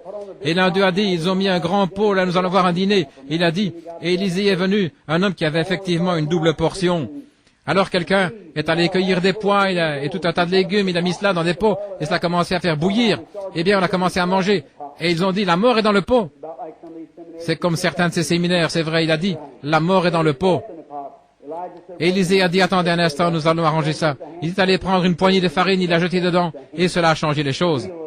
La farine, l'offrande de farine, Jésus-Christ le même, hier, aujourd'hui, éternellement. Et cela était moulu de la même manière. L'offrande de farine, et cela a fait la différence. Tu ne peux pas supporter les méchants, tu as éprouvé ceux qui se disent prédicateurs, apôtres, et qui ne le sont pas. Et tu les as trouvés menteurs. C'est ce qu'il a dit. Voilà ce qu'il a dit, pas moi, je le cite simplement. Vous savez ce que Dieu exige? Dieu exige le baptême du Saint-Esprit, sinon vous êtes perdus. Et un homme qui a tout un tas de DD, de doctorats en droit, doctorats en philosophie, de diplômes et tout le reste, et parfois il ne sait pas plus au sujet de Dieu que rien. C'est vrai, ça ne veut rien dire. Mais le monde entier dit, notre prédicateur est un docteur en théologie. Oh miséricorde, il n'a pas plus de Dieu que de prendre un verre d'eau. Pas autant, c'est vrai. Dieu ne s'occupe pas de combien de diplômes en philosophie, théologie vous avez. Vous savez comment la Bible, et ceci n'est pas une plaisanterie, je ne crois pas dans le fait de plaisanter, mais la Bible appelle un DD, un dead dog, un chien mort. Un chien mort. C'est exactement ce que la Bible dit, un chien mort. Ils ne peuvent pas aboyer, très bien. Tu as de la persévérance et tu as souffert à cause de mon nom. Oh, j'aimerais enfoncer cela. Nous allons en parler dans quelques soirées, Dieu voulant. Tu as souffert et ne t'es point lassé. Tu t'es accroché à cela, très bien. Néanmoins, j'ai quelque chose contre toi. Maintenant, voici où je devrais m'arrêter pour reprendre demain soir. Ce que j'ai contre toi, c'est que tu as abandonné ton premier amour. Quel est le problème au tabernacle? Lorsque vous rencontrez un homme en lui demandant « Quand était-ce dans votre expérience chrétienne la plus précieuse ?» vous devriez pouvoir dire « Maintenant même ». Eh bien, ma meilleure expérience, ce n'est pas lorsque j'ai reçu le baptême du Saint-Esprit quand je suis venu. Dites simplement « Oh frère, tu as déchu de la grâce. » C'est vrai. Regardez. Tu as laissé ton premier amour, montrant qu'ils avaient quelque chose au début et qu'ils l'avaient perdu. Il ne s'agit pas de celui qui commence, mais celui qui persévère jusqu'à la fin. C'est celui qui sera sauvé. Ce ne sont pas tous ceux qui disent « Seigneur, Seigneur », mais celui qui fait la volonté de mon Père. Oh, que cela pénètre profondément. Quelques minutes. Je parle vite ce soir. Ainsi, laissez cela pénétrer quelques minutes, voyez-vous. C'est celui qui fait la volonté de mon Père. Celui qui persévérera jusqu'à la fin. Celui qui persévérera. Si quelqu'un dit, je crois que ce gars-là, c'est un vieil hypocrite. Eh bien, si vous pensez ça à mon sujet, je quitterai l'église, je n'aurai plus rien à faire avec cela. Très bien, vous y êtes. Ça montre de quoi vous êtes fait. Mais si c'est du blé pour commencer, ce sera du blé à la fin. Vous n'êtes simplement pas resté assez longtemps. Vous ne mettez jamais les choses en ordre. Voilà, c'est vrai. Souviens-toi donc d'où tu es tombé. Retournez et rappelez-vous lorsque vous avez eu l'expérience. Vous ne parliez de personne quand il y avait des problèmes à l'église. Vous ne vous mettiez pas à causer à votre voisin et à parler de l'église et à parler des autres et vous enflammer et allez vous joindre à une autre église. Non, vous restiez là même en priant avec persévérance et Dieu a amené la solution. Voyez-vous, souviens-toi d'où tu es tombé et repens-toi. Vous savez ce que ça veut dire se repentir, n'est-ce pas? Et pratique tes premières œuvres. Revenez et retrouvez votre première expérience. Faites ce que vous faisiez au commencement. Allez à l'autel et mettez-vous en ordre avec Dieu, en d'autres termes. C'est exact. Pratique tes premières œuvres, sinon je viendrai à toi rapidement et j'ôterai ton chandelier de sa place, à moins que tu ne te repentes. Sinon vous aurez une église brisée qui va éclater en morceaux, à moins que tu ne te repentes. Mais tu as ceci, nous voici maintenant. Tenez ferme et écoutez attentivement.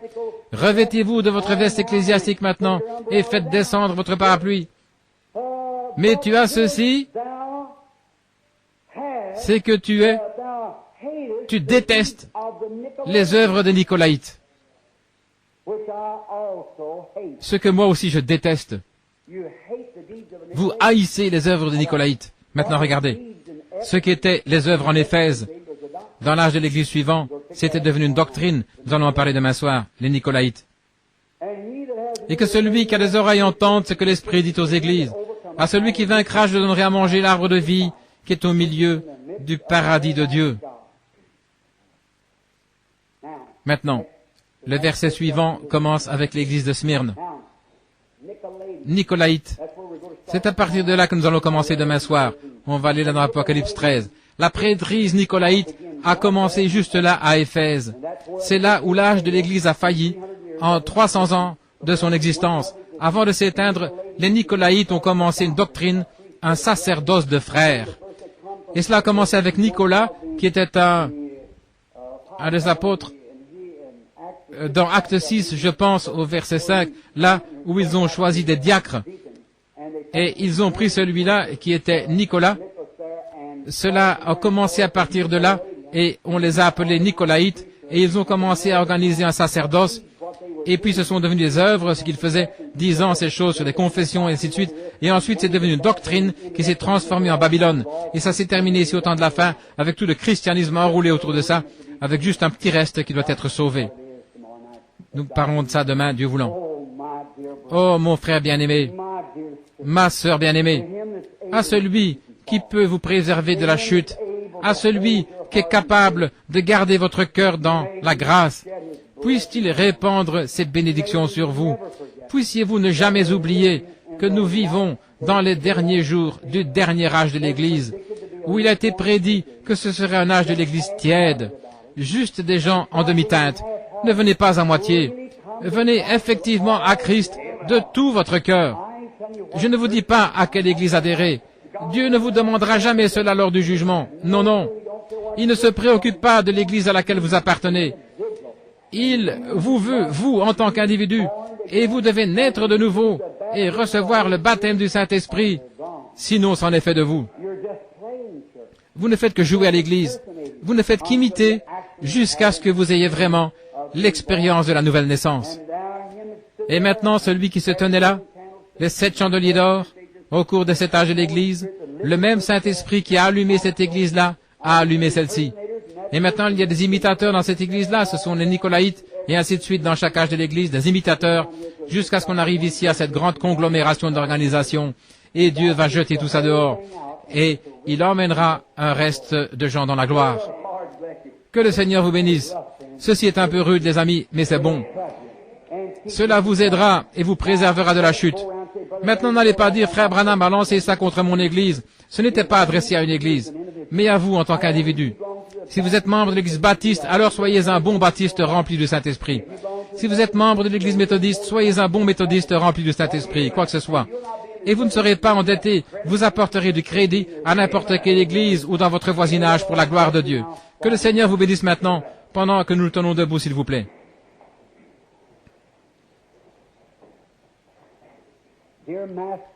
Bien-aimé Maître de la vie, après la lecture de ta parole, nous sommes dans l'étonnement, en réalisant qu'un jour, cette lecture de ce soir, nous l'entendrons sur des bandes magnétiques, pourrait-on dire, au jour du jugement. Qu'allons-nous faire à ce sujet? Voyant que nous vivons dans ce dernier âge, il y a des ténèbres partout. Quel temps! Nous voyons la venue du Seigneur, des signes apparaître, des tsunamis, les cœurs des hommes qui défaillent de peur, un temps de perplexité, la détresse parmi les nations. Beaucoup disent, oh, j'ai entendu cela pendant des années, mais les Écritures ne nous disent-elles pas qu'on dira, les temps n'ont pas changé depuis que nos pères se sont endormis, sans savoir que nous sommes juste au bord. Il pourrait venir avant, demain matin. Et Père, nous ne savons quel jour, à quelle heure, ce petit fil de la vie sur lequel nous marchons se brisera sous nos pieds. Nos pauvres âmes sont suspendues là dans la balance, sur la parole de Dieu, et notre attitude sur ce que nous avons entendu et lu. Il nous incombe, Seigneur, de nous arrêter et de nous examiner. Et pendant que les hommes et les femmes, garçons et filles se tiennent ici dans cette petite audience ce soir, avec leur bon sens, puissent-ils penser profondément maintenant même. Et s'ils ne sont pas encore nés de nouveau, puissent-ils prendre la décision dans leur cœur maintenant même. Je ne mangerai point ni ne boirai jusqu'à ce que tu me remplisses de cette même manne dont tu les as remplis le jour de la Pentecôte, jusqu'à ce que le monde soit mort et que tout devienne secondaire après toi, mon Seigneur, et l'amour pour tout le reste s'évanouira. Mais ôte tout l'amour du monde de moi, et laisse-moi à partir de maintenant être entièrement à toi. Accorde-le, Seigneur. Sois avec les gens qui retourneront à leur foyer respectif. Souviens-toi des nécessiteux, ô Dieu, les pauvres dans notre pays, les pauvres en esprit, ceux qui ont faim. Ô Dieu, suscite des prédicateurs partout. Remplis du Saint-Esprit, envoie-les prêcher, Seigneur, comme des tisons dans le feu. Nous ne savons pas à quelle heure. Faisons que passer une seule fois sur ce chemin. Nous sommes seulement une seule fois des mortels et nous sommes reconnaissants à Dieu pour cela. Mais dans la vie future, nous ne prêcherons plus l'Évangile dans la vie qui est à venir, mais nous nous réjouirons de l'Évangile avec ceux des autres âges qui l'ont accepté,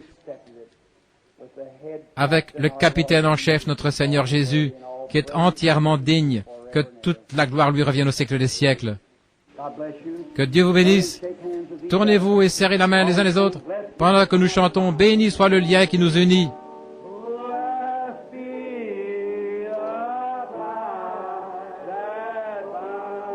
Béni soit le lien qui unit nos cœurs dans l'amour chrétien.